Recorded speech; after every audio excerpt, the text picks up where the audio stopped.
বালুরঘাট বাজারে কোনো দোকানি ওজনের ক্ষেত্রে কোনো কারচুপি করছে কিনা তা খতিয়ে দেখতে বৃহস্পতিবার সকালে ডিস্ট্রিক্ট কনজিউমার প্রোটেকশন কমিটির সদস্যরা অভিযান চালিয়েছে। দক্ষিণ দিনাজপুর জেলার জেলা শাসকের নির্দেশে অভিযান চালানো হয়েছে। এদিন এই অভিযানে গিয়ে বেশ কিছু কারচুপি ধরনের অভিযানে আসা আধিকারিকেরা ক্রেতা সুরক্ষা দপ্তর সহ 4টি দপ্তর যৌথভাবে এদিন অভিযান চালিয়েছে।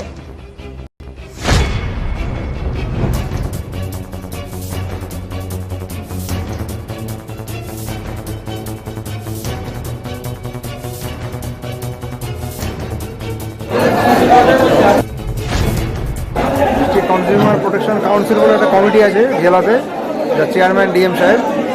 এই কমিটির নির্দেশে আমরা আজকে মাছ বাজারে বিভিন্ন কমপ্লেন এসছে, মাছ বাজার সবজি বাজারে যে ওজনে একটু গন্ডগোল পাওয়া যাচ্ছে।